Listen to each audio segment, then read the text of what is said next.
Welcome to AM Best Audio. In today's volatile and complex risk environment, employers are demanding more from their insurance brokers than ever before. They want strategic guidance, proactive communication, and deeper expertise, not just quotes and policies. Zywave's 2025 Broker Services Survey underscores this shift, revealing both high levels of client satisfaction and significant gaps in critical services such as risk management and market guidance. As costs rise, risk expands, compliance pressures mount, and affordability remains a top concern, brokers are being challenged to step into the role of trusted advisors who can help clients navigate uncertainty with confidence. I'm Lori Chortis for AM Best Audio, and joining us now to discuss that and other key findings from the survey is Brendan Zyvoloski, Manager of P&C Content, and Jamie Nelson, a Senior Director, both with Zywave. Brendan and Jamie, welcome. It's so wonderful to speak with you both. Thank you so much for joining us. Yeah, thanks, Lori. Thanks for having us. Really looking forward to this. Yeah, absolutely. With 87% of employers expressing satisfaction with their brokers, Jamie, what strategies are helping brokers meet rising client expectations today? Yeah, thanks, Lori. This is certainly a question and sort of a response that I'm really excited to hear and see. That 87%, to give a little more context behind it, Zywave did a lot of independent research earlier in the year that showed an escalating risk trajectory. And as you can imagine, some employers felt like they were being left behind. And that speaks to a level of dissatisfaction. So why are we seeing such a excellent response, an 87% satisfaction rate within the broker services survey towards the second half of the year? And not to make this a Zywave commercial or something like that, but it's really how we source this particular survey. The vast majority of respondents are our partner brokers' clients. So in one way, shape, form, or another, they're interacting with Zywave software. So that's, gives us a lot of pride in that 87%. Now, when it comes to what they're doing or how we're achieving that outside of the software, when you really look into our survey results, our market research, the answer really becomes clear and simple, which is picking up the phone. I guess phone in air quotes, if you will. It all kind of comes down to service. Can you meet these rising expectations, these questions, these problems that need to be solved? Can you meet them 365, almost 24/7? If you think about from like a CFO's perspective, a decision maker, a small business leader, whatever it happens to be, when they look at that, the stat sheet, so to speak, the budget, and they see insurance consistently in the top five, but they only heard from their broker 1, 2, 3 times a year. Their answers aren't getting responded to, same week, let alone same day. They're going to start to become a little more dissatisfied. So the question is, how can we answer those questions a little more frequently? And I think it kind of boils down to when you set up that T-chart, one broker versus the next, they all think they're doing everything well. But once you see it on paper, that 365 level of service doesn't always get done. So I know it's a long-winded way of saying picking up the phone, but that really can make a huge difference, pushing that number up to 87%. And just expanding on that, as you mentioned, employers want regular updates, they want proactive communication. Jamie, how can brokers build stronger engagement models to deliver on this demand? Yeah, absolutely. That's a good dovetail. I would say if we're looking at our model, first and foremost, I think you have to sort of look at our service tiers. I think as an industry, insurance in general, historically, we've done an excellent job making sure the right client gets the right level of service from a historical standpoint. We're doing good. However, after COVID, I think a few leg levels of service have sort of sprouted up. And now I think that 1,000-person group, if you will, that 1,000-person employer are starting to expect to get the service of what used to be 10,000 or 20,000. So thinking critically about our service tiers and perhaps compressing them up market, I think should be sort of a conditioned precedent to this. But to get into it a little bit more finer, I think it all comes down to finding a force multiplier. There's a lot of questions, a lot of concerns, a lot of problems. And I don't think most brokerages or agencies can go so far as to keep hiring their way to solve the problem. It's going to get expensive. Getting those staff up and wired is near impossible at the scale that we're talking about here.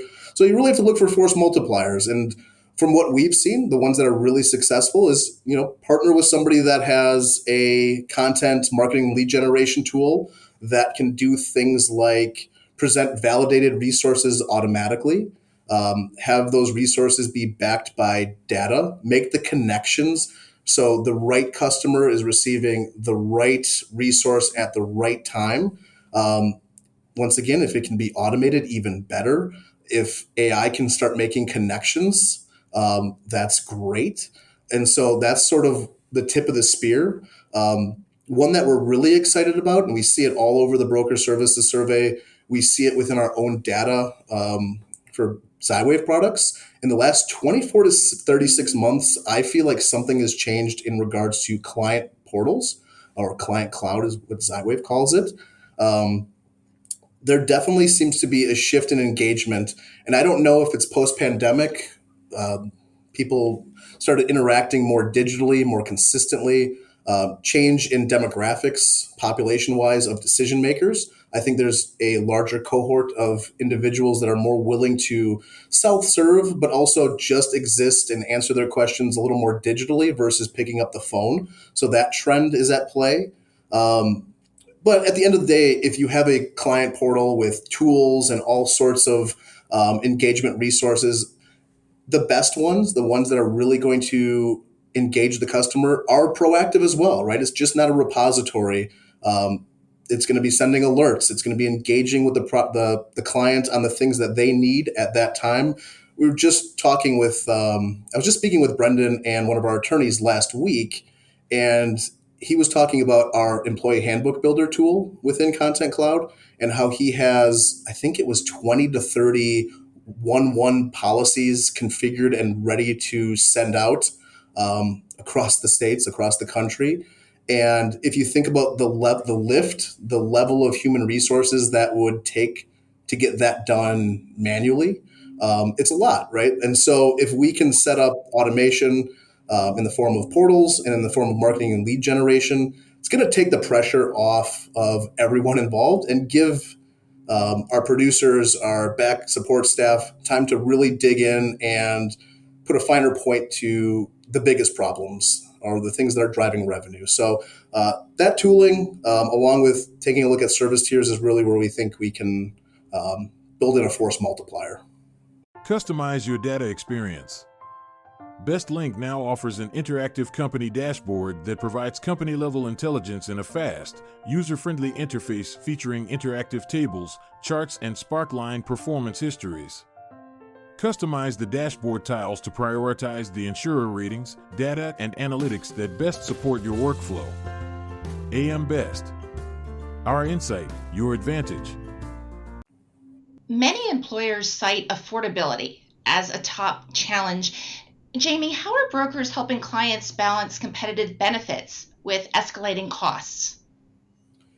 Yeah, I think it's a good time for that question, given where I think a lot of renewals are going to go this year. It really is the $4 trillion question. If you could probably write an ebook, and if you could perfectly solve it, you're going to find yourself in a much better place. But at the end of the day, not to use this term too often, but we're gonna keep doing it. Probably keep doing it during this podcast. But it is, be a trusted advisor, and what I mean by that within the context of this conversation is do what's right for the customer, and that 100% needs to include a multi-year strategic plan to bring those costs down, and to be proactive. And when you do that, it may not necessarily mean a big year one win as far as profitability for the agency. But I do think over time, multi-year, with a boost to retention and client satisfaction, everyone's going to come out ahead. And the tactics are many, right? They're going to be specific to the individual group, specific to the skill set of the broker, but things like shifting plan designs proactively from fully insured to self-funded, level funded. It might be strategies from 10 years ago that were avant-garde then, but today are becoming more normalized, like reference-based pricing, direct contracting, lifting up the hood on our primary care model, lifting up the hood on how we're sourcing and paying for pharmacy, direct contracting, things like that.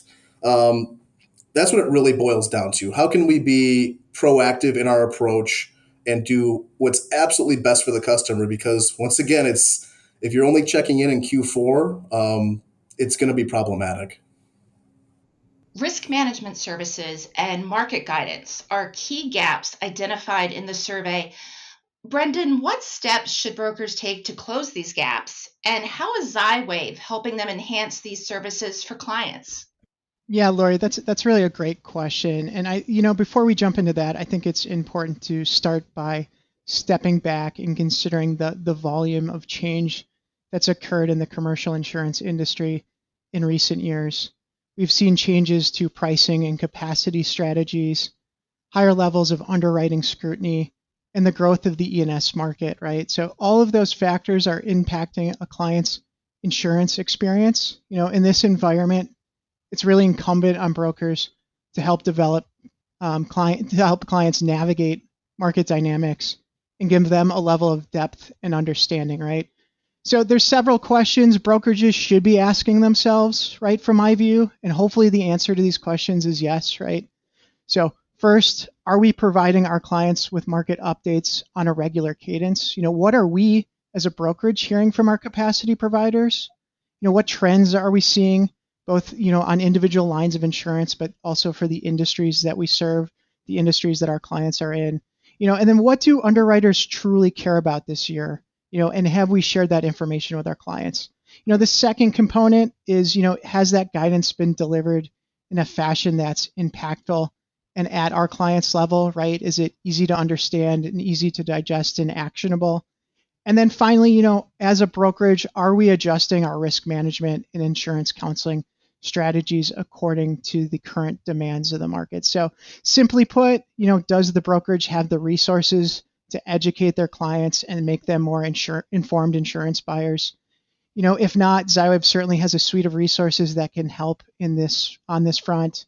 The other thing that we're seeing a lot of in terms of market dynamics is businesses want to work with brokers that can provide insights to inform decisions around policy limits and insurance program structures.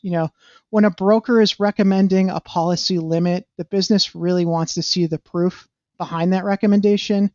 What's driving the recommendation? Show us the data, show us the real world losses that are, informing that recommendation. The other thing from my view, I think we're finally getting to the point where business owners and CFOs are taking a greater note of trends like social inflation, nuclear verdicts, third-party litigation funding. The industry's really been beating the drum on those topics for the past decade or so. I think business decision makers are, starting to better align their risk transfer strategies accordingly, right? They want their limits and insurance programs to be sufficient when called upon, and this puts pressure on brokers to have meaningful conversations around loss trends, and really the upper register of what potential losses for a client might look like. This is another area where here at Zywave, we feel we're strong. We have loss data products that can help power these conversations with benchmarking data and loss insights that others might not be able to provide. The other half of your question was on the risk management front. What really jumps out to me is that there's a really strong and healthy appetite for risk management guidance in the middle market. For this particular survey, most of our respondents were businesses with somewhere between 100 and 500 employees, and about 500 or 50% of those businesses are fully satisfied with the risk management services that they're getting from their broker. So that tells me the other half of our survey respondents feel like, their broker could do a better job, level up their level of risk management service. So, asking a question like, where can we as a brokerage help our clients make investment and make them more resilient to loss? I think brokers should also be contemplating their delivery methods for risk management guidance. There should be a focus on making things repeatable and scalable throughout a book of business, especially for those brokers, surfacing small and mid-sized businesses. And this is another area where Zywave platforms can help. Our products provide brokers and their clients with thousands of resources like safety talks, loss control bulletins, and other tools to make an account a better risk in the eyes of an underwriter. So really making businesses more resilient to loss, making them, better prepared for the escalating risk trajectory is really the name of the game from our view. Clients today face increased compliance pressures. Brendan, how can brokers strengthen their role as trusted advisors when clients face these type of pressures? Yeah, we definitely see that businesses struggle with compliance. I don't think that's anything new. That's true on both the commercial insurance side of our business and on the employee benefits side of things. I, often will step back and think about just the sheer volume of state, federal, and local rules that employers have to consider on a daily basis, and it's quite overwhelming, right? So for brokers, I think it's important to get the right guidance in front of the right clients at the right time. And I'll, use a hypothetical to demonstrate the opportunity that brokers have, right? So right now, OSHA is in the rulemaking process for a potential heat injury and illness prevention standard. I think that's top of mind for a lot of safety professionals across the country. If that rule is finalized, employers across the country are going to have to take steps to protect their workers, right? And brokers can provide value by, explaining the requirements of that new potential requirement and looking at ways that businesses can effectively comply, right? And, stress their double underline effectively, right? So for the broker might be presenting, here are the controls that can be used. Here's what you're going to have to do to monitor temperature. Here are the requirements for providing access to shade. Here's what you have to do for work breaks. The list goes on, right? So that's a very specific and hypothetical example, but there's a lot of real world current, requirements that employers have to consider. And that's the type of guidance that we're talking about. So there's truly a lot of opportunity to strengthen the relationship with clients by pairing compliance with the risk transfer. Like I said, a lot of it comes down to putting the right guidance in front of a client ahead of an effective date so that they can be properly prepared and respond to those requirements. So brokers really have to kind of put themselves in that mindset that it's not just all about risk transfer, it's also about thinking about the whole of a business. And looking ahead, Jamie, how will the role of brokers evolve over the next 5 years as employer expectations continue to grow more complex? Yeah, absolutely.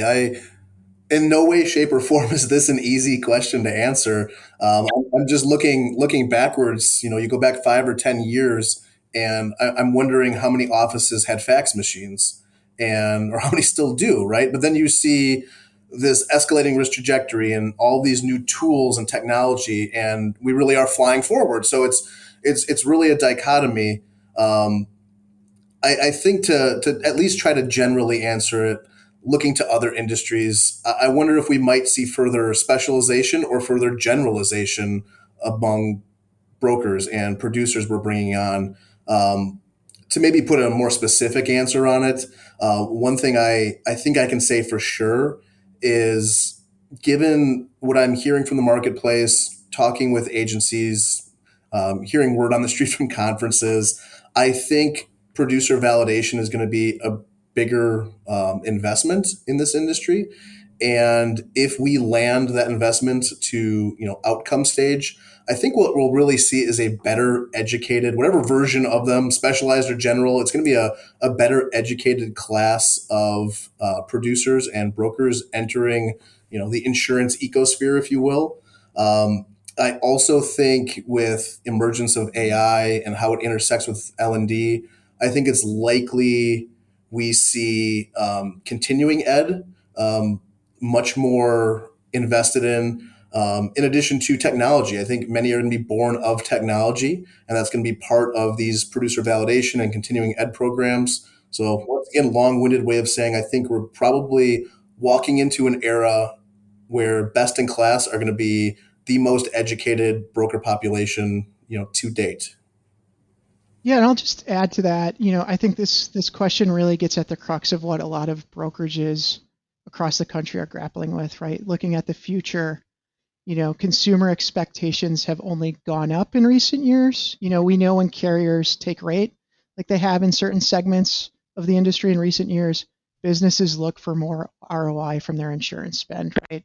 That's not a novel concept. I think a lot of brokers, if they're listening, will be nodding their head along to that. But that puts a lot of pressure on brokers to deliver for their clients, right? And while brokers can't always control rate, they can control service, right? The way that I think about it is the modern insurance broker needs to almost be an extension of a business's boardroom, right? The most successful brokers, in the coming years will be the ones that lean further into the role of trusted advisor. Brokers need to find ways to influence positive change and outcomes for businesses. Really think about the whole of the business, just not just the risk transfer. So, I think this requires a certain mindset and dedication.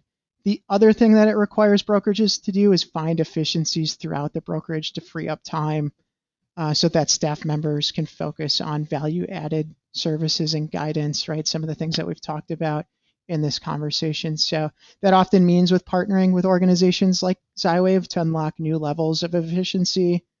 We feel that our focus on scaling insurance rating and connectivity solutions, as well as the value of our proprietary data and content, is really going to be essential for brokers in the coming years. So a lot of challenges. I think we should be excited about where the industry is heading.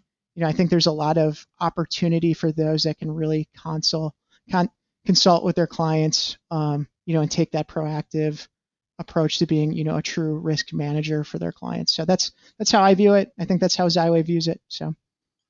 Absolutely. And like you said, it's definitely a very exciting time. Brendan and Jamie, this has been fascinating, so informative, and it's been a pleasure. And I'd like to thank you both so much for taking the time to speak with us today. Yeah, thank you, Lori. Thanks for having us. Yes, thank you. That was Zywave's Brendan Zyvoloski, Manager of P&C Content, and Jamie Nelson, a Senior Director. For AM Best Audio, I'm Lori Tortis.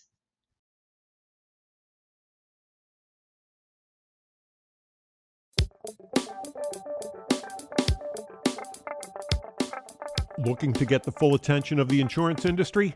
We have the platforms that will do just that. Whether it be AM Best TV, AM Best Audio, Best Review Magazine, or Best Day. Find out more by calling AM Best Advertising Sales at 908-439-2200, extension 5399, and have a great day.